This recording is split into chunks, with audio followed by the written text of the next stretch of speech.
세 구절을 다 읽으셔서 온전히 하고 가야 될 것 같습니다.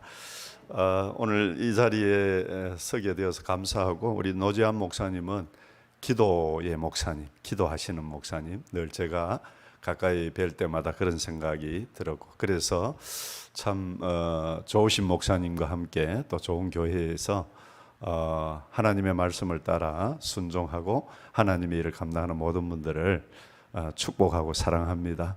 제가 잠시 기도드리고 그렇게 말씀 전하도록 하겠습니다. 하나님 아버지, 감사합니다. 오늘도 복된 날 주시고 우리 성도님들과 함께 이 시간 말씀을 나눌 수 있도록 기회 주심을 감사합니다. 듣는 우리 모든 교사들, 또 우리 모든 성도님들 마음속에 하나님의 부르심에 순종하는 그런 교사가 되게 하여 주시고 주님의 일꾼이 되게 하여 주시옵소서. 예수님 이름으로 기도드리옵나이다. 아멘. 여러분, 요즘 전쟁이 계속 진행되고 있는데 우크라이나와 러시아가 전쟁을 지금 하고 있습니다. 1년이 넘은 그런 상황인데, 여러분, 러시아가 우크라이나를 이제 전쟁을 하러 갔을 때에 푸틴과 러시아 군 지도부는 어떤 생각을 했느냐 하면 단 3일 만에 우크라이나를 다 정복할 것이라고 생각을 하고 들어갔습니다. 그런데 지금 우크라이나와 러시아 전쟁이 오히려 전세가 바뀌어져서 우크라이나가 더 전쟁을 잘하고 있고 지금 러시아는 위기에 처한 그런 상황을 우리가 볼 수 있습니다. 그런데 여러분, 이 전쟁에서 우리가 굉장히 주의 깊게 보아야 될 것이 뭐냐 하면은 이 우크라이나가 왜 러시아에게 이렇게 당당하게 싸울 수 있고, 또 전쟁에서, 전쟁 현장에서 왜 우크라이나가 이길 수 있는 그런 전쟁의 승리로 이끌어갈 수 있는가, 그렇게 우리가 질문을 해봤을 때 두 가지가 우크라이나에게 아주 중요한 전쟁의 승기를 지금 주고 있습니다. 그것이 뭐냐면 여러분들이 잘 아는 것처럼 첫 번째로는 드론입니다. 드론 잘 아시죠? 그죠? 우리 집사님들 중에 젊은 우리 청년들이나 집사님들 드론 좋아하시는 분들은 이걸 또 동호회나 이렇게 날리고 그렇게 하는데, 드론은 가격이 별로 비싼 게 아닙니다. 뭐 비싸봐야 뭐 그렇게 우리가 못 살 정도로 그렇게 비싼 게 아닙니다. 이 드론이 있었고, 또 한 가지는 중요한 게 뭐냐 하면은 여러분, 그 스타링크라는 저궤도 통신 위성이 있는데, 전쟁이 일어나고 나서 얼마 되지 않아서 우크라이나 이 전쟁 지휘부에서 그 미국의 일론 머스크에게 전화를 걸었습니다. 그래서 지금 스타링크를 열어달라고. 그래서 우크라이나에 있는 모든 사람들이 이 저궤도 통신 위성을 사용할 수 있도록 그 스타링크를 열어달라고 그랬습니다. 그래서 물론 이 전쟁에서 배후에 미국이 우크라이나를 다 도와주고 있죠, 그죠? 그래서 안 열어줄 이유가 없잖아요. 그래서 스타링크를 열어줬습니다. 열어줬는데 여러분, 이게 왜 드론과 스타링크가 만났을 때에 굉장한 파괴력을 낼 수 있었느냐 하면, 여러분 한번 보십시오. 드론에다가 폭탄을 장착을 하면 이건 어디든지 날아갈 수 있습니다. 가까이에서 몇 킬로도 날아가서 탱크 위에 이 드론이 폭탄을 싣고 거기에 탱크가 부딪히면 탱크가 어떻게 됩니까? 파괴가 되죠. 그리고 이 스타링크를 열어줌으로 말미암아서 우크라이나의 모든 스마트폰을 사용하는 사람들은 전부 정보원이 된 겁니다. 그러니까 저 앞에 길을 가고 있는데 지금 러시아 탱크가 지나가고 있으면 스타링크를 통해서 스마트폰을 다 열어서 군 지휘부에 문자를, 메시지를 보낸 겁니다. 지금 어느 지점, 어느 곳에 탱크가 몇 대가 지나가고 있다. 그 순간 군 지휘부가 드론을 띄워서 폭탄을 실어서 그 위에 바로 머리 위에서 드론이 탱크를 격추시키도록, 탱크를 폭파시키도록 그렇게 만든 겁니다. 그러니까 러시아 군사들은 이게 어떻게 된 걸 모르는 거예요. 그냥 탱크를 몰고 가는데 어느 순간에 얼마 지나지 않아서 머리 위에서 드론이 폭탄을 싣고 와서 터뜨리니까 이게 갈 수가 없는 거예요. 그리고 여러 가지 지정학적으로 뻘밭이 있으니까 앞에 탱크가 파괴되면 뒤에 탱크는 갈 수가 없는 거죠. 그러니까 여러분, 러시아가 세계 첫 번째, 두 번째 가라고 하면 서러울 정도로 무기가 어마어마하게 많은 무기를 가지고 정말 그 강대한 나라잖아요. 그런데도 러시아의 이 재래식 무기가 제대로 이 작전에 활동을 못하는 그런 상황이 되어버린 것입니다. 그래서 이 러시아가 제대로 전쟁을 못 치르고 지금 우크라이나한테 밀리고 있는, 물론 여러 가지 다른 요건들도 있겠지만 그렇게 지금 전쟁이 진행되고 있는 것입니다. 이것을 전쟁 전문가는 이제 전쟁의 패러다임이 바뀌었다라고 이야기합니다. 신전쟁은 옛날 재래식 무기로 어마어마한 뭐 비행기로, 탱크로, 대포로, 폭탄으로, 미사일로, 물론 그것도 필요하겠지만 그런 전쟁이 이제는 중요하지 않고 신세대 무기를 가지고 새로운 방법을 가지고 전쟁을 치러야 된다는 겁니다.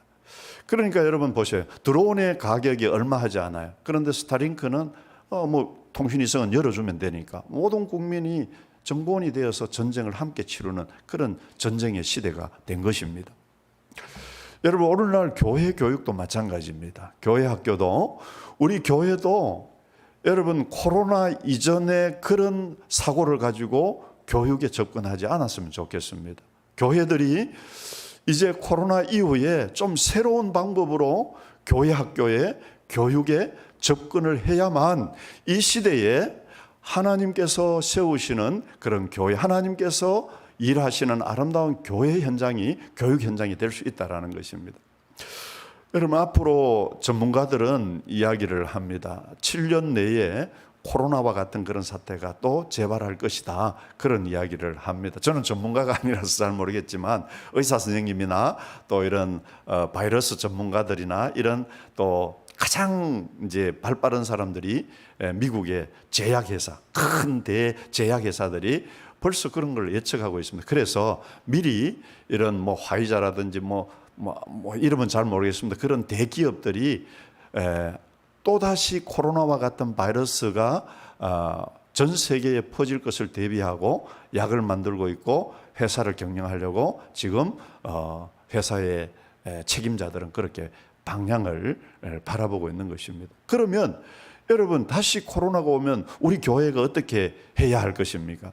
지금 이전에는 코로나 때는 막 우리가 힘들어하고 어려워하고 참 고통스러워했지만 코로나가 끝나고 나니까 지금은 또 마음이 해이해지는 거예요. 또 옛날처럼 그냥 평범해지고 옛날처럼 그냥 그런 생각으로 또 우리가 살아가고 있다라는 겁니다. 근데 이 시점에서 우리가 한번 다시 우리 자신을 돌아보고 우리 교회 교육을 돌아보고 우리 교사들을 돌아보고 우리 자녀들을 돌아보고 신앙을 어떻게 가르쳐야 될 것인가, 어떻게 신앙을 지도해야 될 것인가 우리가 고민을 해보아야 하는 것입니다.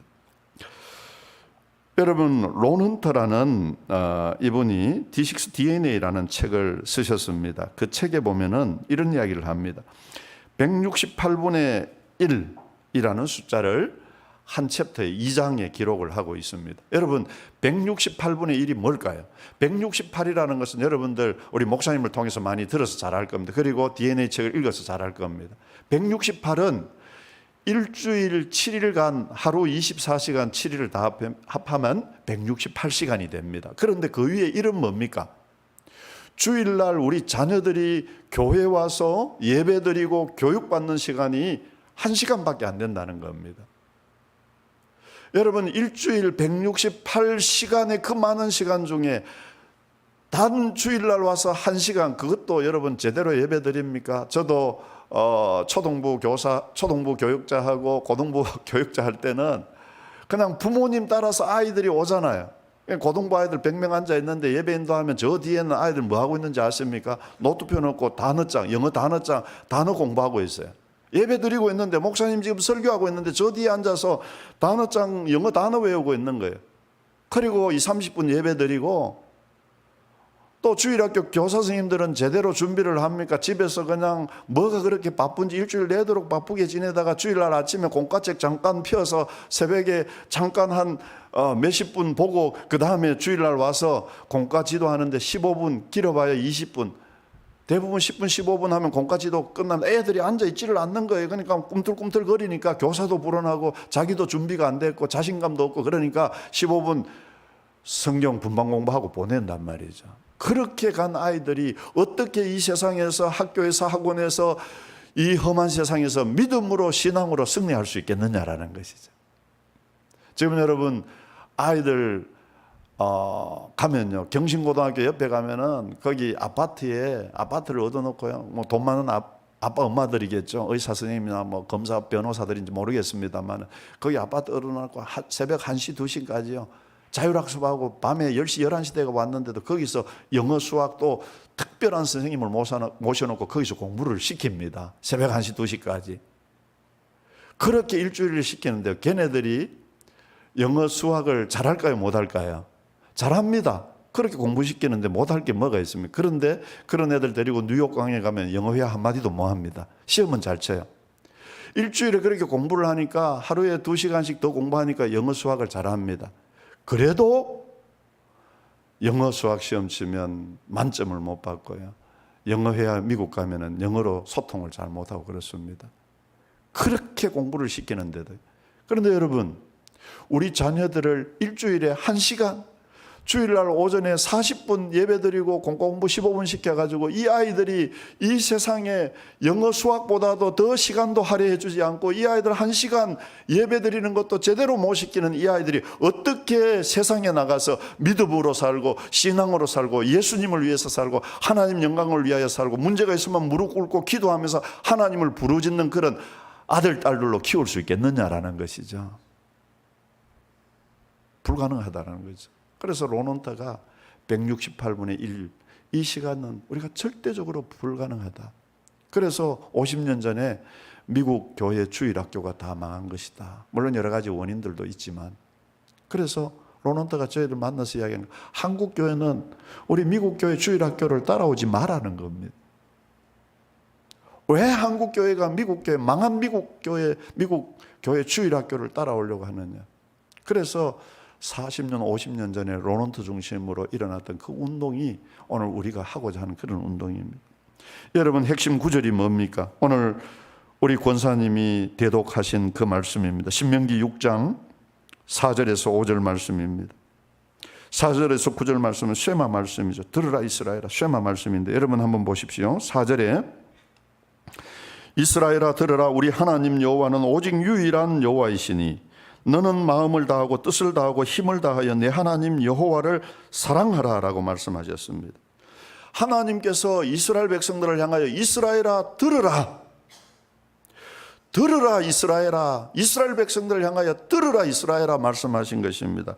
우리 하나님 여호와는 오직 유일한 여호와이시니, 우리 하나님 여호와는 오직 유일한 여호와이시니, 하나님만이 우리 인생의 주인이시고 하나님 외에는 우리 인생을 책임줄 사람이 없고 하나님 외에는 우리 인생을 복줄 자가 없고 하나님 외에는 우리 가정을 이끌어줄 자가 없다라는 것이죠. 우리 하나님 여호와는 오직 유일한 여호와이시니 너는 마음을 다하고 뜻을 다하고 힘을 다하여 내 하나님 여호와를 사랑하라 라고 말씀하신 것입니다.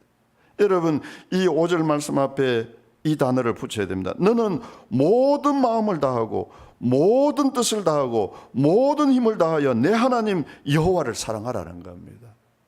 여러분, 이 말씀 무슨 말씀입니까? 예수님께서 마태복음 22장에 한 율법사가 예수님을 시험하기 위하여, 예수님, 이 성경 가운데 율법 가운데 최고의 계명이 무엇입니까? 예수님이 질문을 했습니다. 예수님을 시험하기 위한 것이죠. 사실은 답을 듣기 위한 것보다도. 그러나 예수님은 그들에게 분명하게 이야기해 줍니다.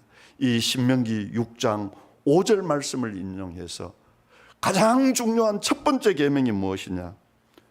내 하나님을 경외하고 사랑하라라는 것이죠. 이 신명기 6장 5절 말씀을 인용한 것입니다. 너는 마음을 다하고 뜻을 다하고 힘을 다하여 내 하나님 여호와를 사랑하라. 이것이 첫째 되는 계명이라 그랬습니다.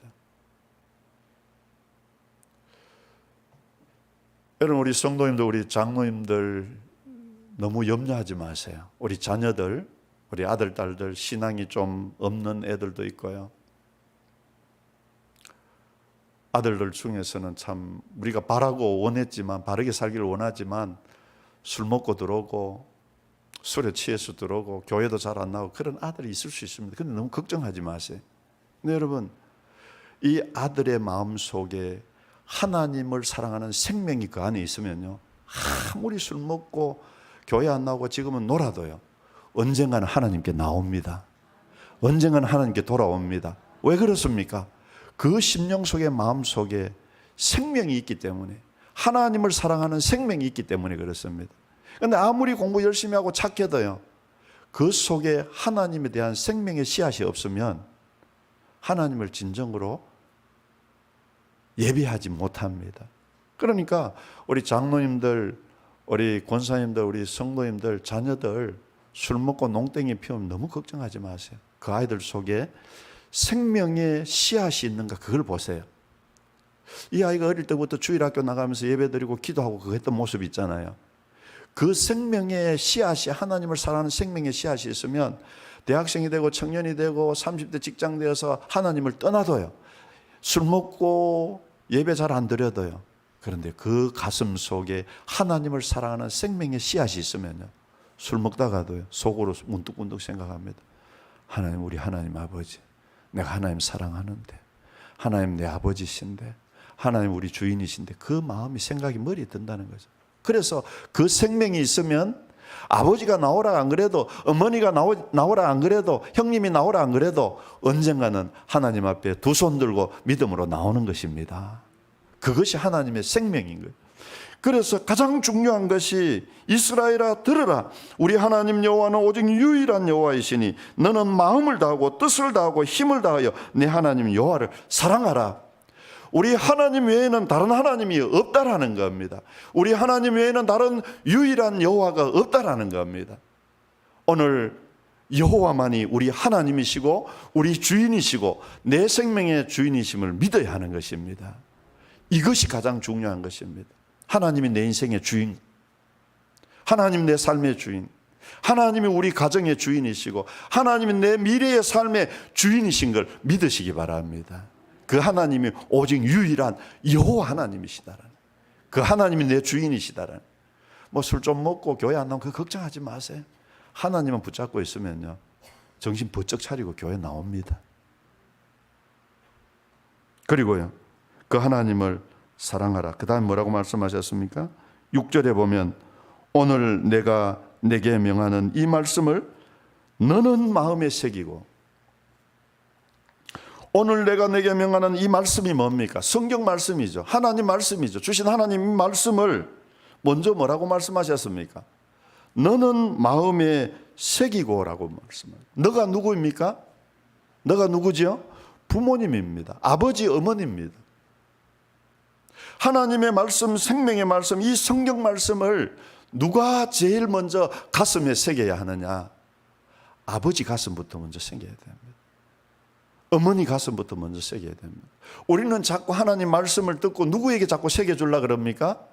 내 아들, 내 딸, 내 자녀에게 자꾸 새겨주려고 합니다. 자꾸 먹으라고 그럽니다. 먹기 싫은 거 자꾸 먹이라고 그럽니다. 왜? 자기도 안 먹는 거 왜 아버지 나한테 먹입니까? 자기도 안 먹는 어머니 왜 나한테 자꾸 먹입니까? 자기도 안 먹으면서 자꾸 우리 자식들에게 하나님 말씀 먹이려고 그럽니다. 성경은 그렇게 이야기하고 있지 않습니다. 먼저 누가 먹어야 된다고요? 부모가 먼저 먹어야 됩니다. 너는 이 말씀을 마음에 새겨라. 이 가슴에 하나님 말씀을 내 가슴에, 부모의 가슴에 새겨야 된다는 거죠. 아버지 가슴에 새기고 어머니 가슴에 새기고. 내 자녀를 예수님의 제자로 만들려고 노력하지 마시고요, 내가 먼저 예수님의 제자가 되시기 바랍니다. 아버지, 어머니가 먼저 예수님의 제자가 되시기 바랍니다. 내가 먼저 주님 앞에 무릎 꿇고 내가 먼저 하나님 앞에 눈물을 흘리며 주님의 제자가 되면요, 내 아들, 딸들, 내 자식은 저절로 제자가 되는 겁니다. 여러분, 저도 어릴 적에 가정예배를 드리고 그 기억이 머릿속에 많이 남아있지만, 우리의 가정 속에 가정예배를 드리는 것이 이 시대에 무엇보다도 중요하다고 생각합니다. 모든 신앙의 출발은 우리 가정에서 가정예배를 드리는 것입니다. 주중에 월화수목금토 다 못 드려도 하루라도 주님 앞에 우리 가족이 모여가지고 하나님 앞에 가정예배 드리고 기도하고, 그러면 주일날 예배가 기대되어지고 주중에 준비된 이 마음으로 우리 가족이 주일날 예배당에 나와서 예배 드리게 되는 것입니다. 그런데 여러분, 가정예배는 어떻게 드려지는가? 가장 쉬운 방법 한 가지입니다. 뭡니까? 아버지가 제사장이 되면 그 가정은 가정예배를 드립니다. 아버지가 새벽 2시까지 술 먹고 들어와가지고 곤두레 만들에 들어오면 그 가정은 가정예배 안 됩니다. 집사님이라도 술 먹고 들어오면 가정예배 안 됩니다. 근데 가정예배 드리려면 내 자식들이 기다리고 있는데 아버지가 술 먹고 못 들어오죠. 들어와서 먼저 아버지가 제사장 자리에 서면 예배는 제사장이 있어야 예배가 드려지는 거죠. 아버지가 제사장 자리에 서면 그 가정은 예배가 드려지는 것입니다. 물론 우리가 예배 모범도 필요하고 예배 형식도 필요한데 그것은 종이장에 불과한 겁니다. 그건 한 3개월, 6개월 하면 안 하게 되는 겁니다. 버리는 겁니다. 그런데 아버지가 제사장 자리에 서 있고 아버지가 제사장의 옷을 입고 있으면 그 가정은 여러분 10분 드려도 20분 드려도 하나님 앞에 가정 예배를 드리게 되는 것입니다. 그리고 가문이 하나님 앞에 예배 드리려고 하면요, 할아버지가 제사장이 되면 그 가문은 하나님 앞에 가문이 예배를 드릴 수 있습니다. 추석이나 설날 명절이나 아니면 할아버지 생신이나 가족 생신 중에 중요한 생신이 있으면 온 가족이 모이잖아요. 손자 손녀들까지 다 모이잖아요. 그러면 할아버지가 제사장 자리에 서 있으면 우리 가족 다 예배 드리자. 할아버지가 중심에 딱 서 있으면 그 가정은 예배를 드리고 시작하는 겁니다. 예배를 드리고 먹고 예배를 드리고 놀러 가고 예배를 드리고 이야기하고 그렇게 하는 겁니다. 예배는 아버지가 가정의 제사장이 되어야 되는 겁니다. 가문의 할아버지가 가문의 제사장이 되어야 되는 겁니다. 그래서 저는 우리 장로님들에게 말씀을 드립니다. 손자 손녀들 오면은 그냥 5만 원짜리 용돈 주지 말고 5만 원짜리 용돈도 하나씩 주죠. 우리 손자들 오면 주고 나서 반드시 장로님 손자 손녀들 앞에 장로님 앞에 무릎 꿇리고 장로님 손을 얹어서 안수기도 꼭 해주고 보내십시오. 그렇게 이야기를 합니다. 그러면 여러분 우리 손자 손녀들이요, 아이들이 5만 원 용돈 받는 것도 좋지만 우리 할아버지 앞에 무릎 꿇고 할아버지가 내 머리 위에 손을 얹어 안수해 주면서 눈물을 흘리며 기도해 주더라. 축복 기도해 주시더라. 그 기억이 아이들은 세월이 많이 흘러도 우리 할아버지가 돌아가셔서 천국 가셔도 우리 할아버지가 옛날에 나를 무릎 꿇려놓고 손을 얹어 머리에 안수기도 해 주시더라. 그 기억을 하는 것입니다. 그게 신앙교육입니다. 그 교육이 되어야 되는 것이죠. 그래서 할아버지가 제사장 자리에 서고 아버지가 제사장 자리에 서면 그 가정은 하나님 앞에 가정예배 드릴 수 있는 것입니다. 그래서 오늘 내가 내게 명하는 이 말씀을 너는 마음에 새기고 그 다음에 7절에 내 자녀에게 부지런히 가르치며 내 자녀에게 부지런히 가르치라 그랬습니다. 내가 먼저 하나님 앞에 제자가 되고 내가 먼저 하나님 앞에 믿음의 사람으로 서고 난 후에 그 다음에 너는 내 자녀에게 부지런히 가르치라. 그 다음에 내 자녀를 부지런히 가르치라. 아버지가 주님의 제자가 되고 어머니가 주님의 제자가 되고 난 후에 그 다음에 우리 자녀를 나의 자녀를 하나님 말씀을 부지런히 가르치고 나의 첫 제자 아버지의 첫 제자가 내 아들이 되는 겁니다. 그 아들을 제자로 삼아서 가르치고 하나님 말씀 가르치고 진리를 가르치고 삶을 가르치고 생활을 가르치고 목숨까지 아까워하지 않으면 내 아들을 평생 동안 이끌어주는 아버지가 되는 것입니다. 그러면 내 자녀에게 부지런히 가르치라고 하셨는데 어떻게 가르치라고 말씀하셨습니까? 7절 이후에 보면 내 자녀에게 부지런히 가르치며 집에 앉았을 때든지 길을 갈 때든지 누워있을 때든지 일어날 때든지 이 말씀을 강론할 것이며 라고 말씀했습니다. 여러분 이것이 굉장히 중요한데요. 여러분 하나님 말씀을 자녀에게 가르칠 때에 부지런히 가르치는데 어떻게 부지런히 가르치느냐. 집에 앉았을 때에도 가르치고 길을 갈 때에도 가르치고 누워있을 때에도 일어날 때에도 하나님 말씀, 하나님 말씀을 강론하라는 것입니다. 여러분 이것을 루틴이라고 우리가 표현할 수 있습니다. 루틴. 어떻게 하면 어떻게 하고 늘 반복해서 하는 게 루틴이잖아요. 그 루틴을 이렇게 자녀들을 가르칠 때 루틴을 삼으라는 겁니다. 여러분 우리 우리 장로님들, 우리 연세 많으신 권사님들 늘 삶이 어떻게 됩니까? 저도 그렇습니다만 새벽에 4시 반에 일어나서 지금 우리가 새벽 기도를 5시 반으로 바꾸어서 5시 이전에 5시쯤 일어납니다만 5시 일어나서 어떻게 합니까?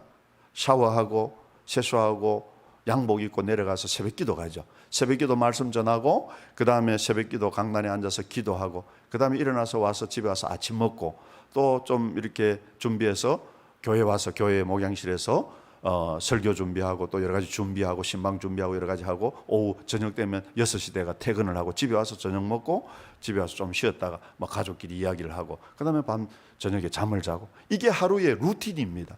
이걸 계속 반복하면 그 사람의 신앙의 삶의 루틴이 잡히는 겁니다. 공부 잘하고 또 열심히 살고 이런 사람들을 보면 자기 루틴이 다 있습니다. 그 루틴을 만들어 나가야 된다는 것. 오늘 하나님이 가르쳐 주시는 우리 자녀들을 가르치는 루틴이 뭡니까? 집에 앉아 있을 때든지 길을 갈 때든지 누워 있을 때든지 일어날 때든지 하나님 말씀을 강론하라. 아버지가 자녀들 데리고 다니면서 언제든 길을 갈 때도 하나님 사랑하는 거 가르치고 하나님 말씀 들려주고 또 어려운 문제 있고 자녀들 중에 결혼한 자녀들 중에 힘든 일이 있으면 불러서 기도해주고 그리고 말씀대로 우리가 이렇게 살아보자. 너 이렇게 하면 내가 좀 도와줄게. 너 뭐 아버지가 좀 능력이 있으면 도와줄 수 있잖아요. 좀 도와주면 그 젊은 자녀들이요 힘들고 어려운 자녀들이 일어날 수 있단 말이죠. 그렇게 신앙을 가르치고 그렇게 하면서 루틴을 가르쳐 주는 겁니다. 그러면서 그 다음에 어떻게 하라 그랬습니까? 8절에 너는 또 그것을 내 손목에 메어 기호를 삼으며 내 미간에 붙여 표로 삼고라고 했습니다. 여러분 이걸 뭐라고 말합니까? 테플린이라 그러죠. 유대인들이 이 구약 말씀대로 이마에 하나님 말씀을 이렇게 붙여서 가는 겁니다. 신명기 6장 4절에서 9절 말씀을 적어서 이 이마에 붙여서 가는 겁니다. 팔에 붙여서 가는 겁니다. 이 테플린을 달고 다니는 겁니다. 머리, 두뇌, 하나님 말씀으로 두뇌가 맑아져야 되죠. 두뇌가 깨끗해져야 되고 냉철한 사고를 할 수 있도록 해야 됩니다. 이 팔에 묶고 다니는 것은 심장을 의미합니다. 심장은 냉철하게 판단한 그 머리로만 사는 것이 아니라 가슴으로 뜨겁게 살아요. 뜨겁게 그리고 함께 어우러져 가는 사람이 심장입니다. 그래서 유대인들은 머리로 가슴으로 냉철하게 판단하지만 함께 이것이 옳은 길인가 함께 가도록 그렇게 가르칩니다. 이것이 뭡니까? 왜 머리 보기 싫게 덜렁덜렁 붙이고 다니고 왜 부끄럽게 이거 팔에 붙이고 다닙니까? 하나의 리추얼입니다. 리추얼. 예전입니다. 예식. 그들의 삶의 예식이 된 겁니다. 내가 옛날에 우리 장로님 우리 시골교회 다닐 때 장로님 성경책 항상 가슴에 품고 다니는 게 깨끗하게 성경책을 항상 붙들고 다니는 게 그분의 하나의 예식입니다. 예전입니다. 자기 삶의 예식이 된 거죠. 예전이 된 거죠. 그 딱 보면 이거 우리 배 장로님 성경책이구나. 이거 김 장로님 성경책 아는 겁니다. 이게 하나의 예전이 된 겁니다. 예식. 유대인들이 머리에 왜 이거 보기 싫은 거 들고 다니니까 왜 붙여 다니까 하나님 앞에 말씀 신명기 6장 4절 9절 이 말씀을 붙들고 살겠다는 하나의 예식이 된 거예요. 예전에 리추얼이 된 겁니다. 그리고 9절에 또 내 집 문설주와 바깥문에 기록할지라. 집 앞에 대문 앞에 그거 달아놓는 거죠.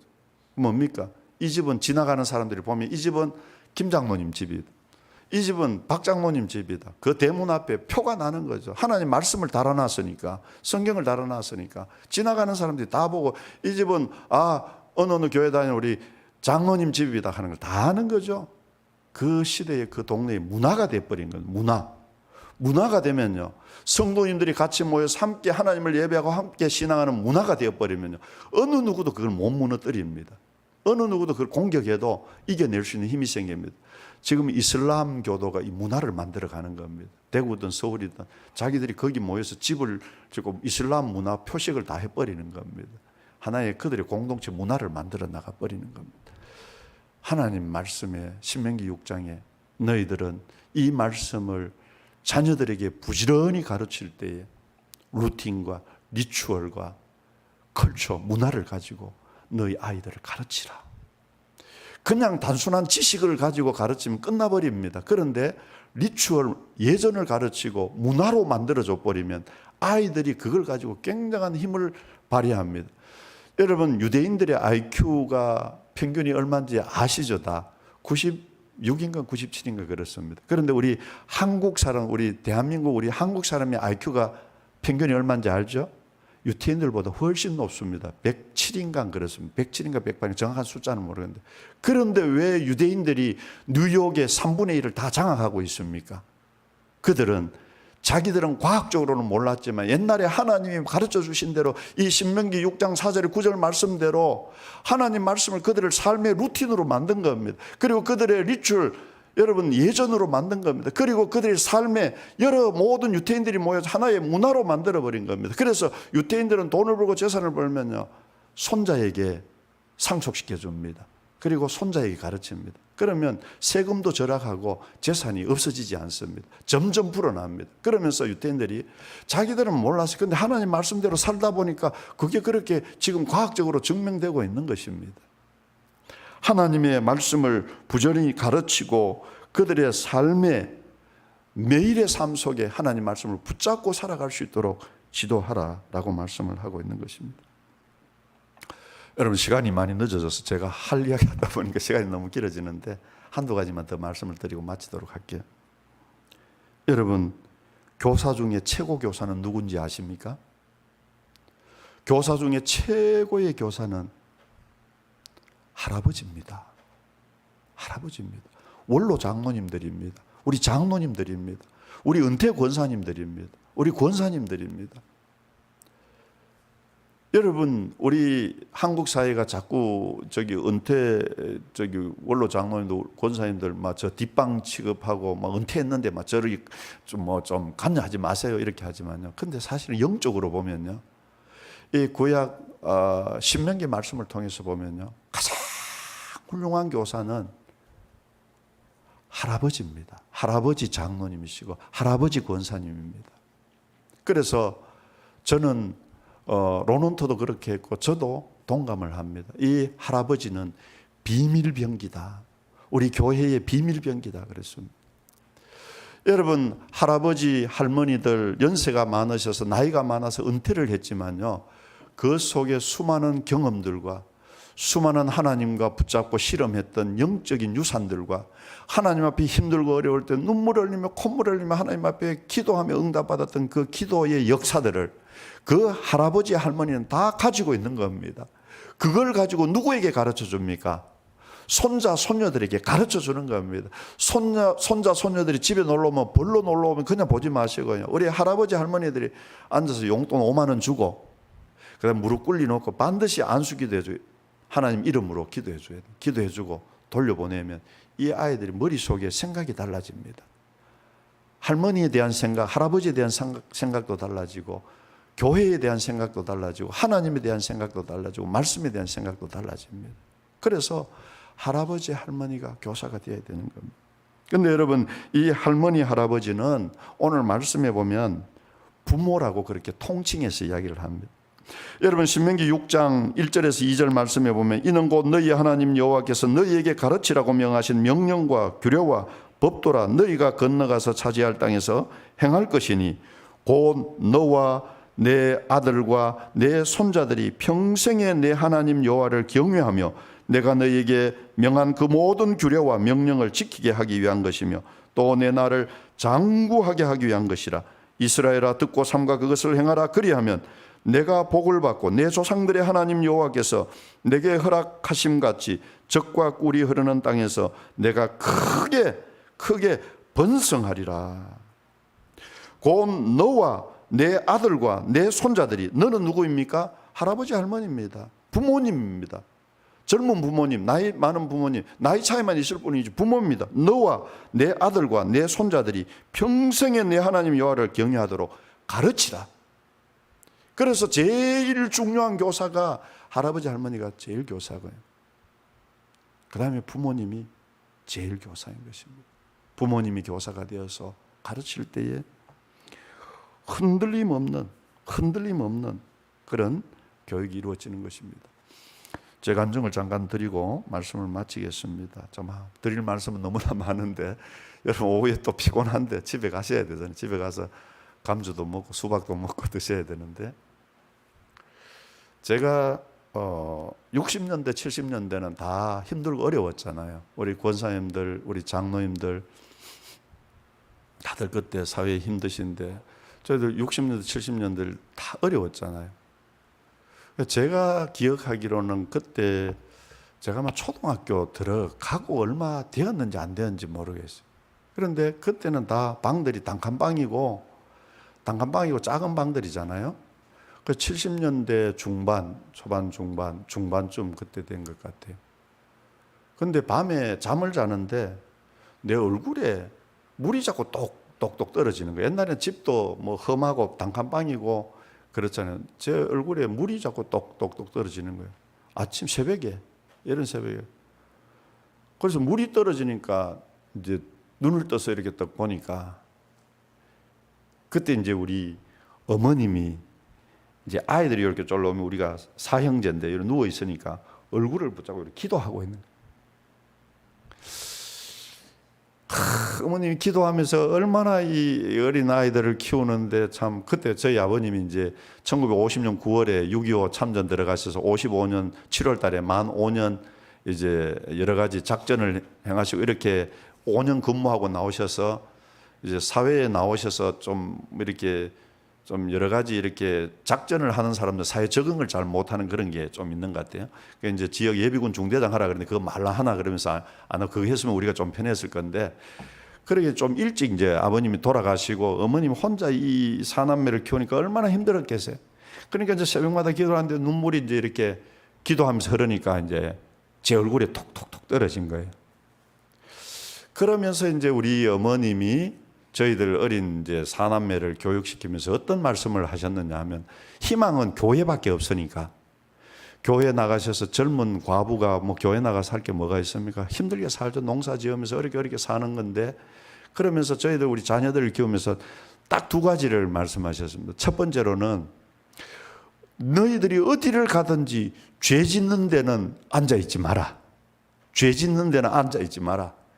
그리고 또 한 가지는 주일날 예배 드리는 것만큼 절대로 빼먹으면 안 된다. 주일날 예배 드리는 건 절대로 빼먹으면 안 된다. 이 두 가지를 항상 저희들이 이야기를 했습니다. 그래서 제가 나중에 이제 6학년 때 남산초등학교 공부한다고 전학 나와가지고 이렇게 지내고 하는데 그 학교 앞에 오락실이 얼마나 많아요. 애들이 전부 다 오락실고 오락하고 싶어가지고 그 돈을 안 넣고 또 이렇게 하는 방법이 있어요. 그런 건데 나는 오락실에 한번 가보고 싶은 거예요. 가보고 싶고 오락하고 싶은데 뭐가 기억이 났을까요? 우리 어머님 말씀이 기억나요. 죄 짓는 데는 가지 마라. 그러니까 오락실에 못 들어가는 거예요.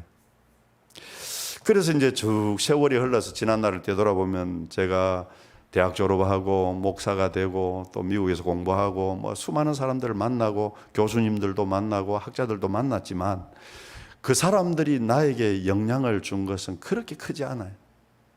근데 내 신앙에 영향을 가장 크게 주신 분은 누구일까요? 어머니입니다. 일제시대 때 선교사님한테 한글 글자 배우고 그 예배당에 가다가 영수님한테 글자 배우고 그렇게 해서 한글 터득하신 지금 90이 넘어서 좀 치매가 오셔서 지금 왔다 갔다리 하시지만 그 어머님이 나에게는 가장 훌륭한 선생님이고 나의 영적 지도자가 흔들림 없는 삶을 살도록 이끌어준 지도가 된 것입니다. 여러분, 누가 교사입니까? 여러분 모두가 교사입니다. 누가 교사입니까?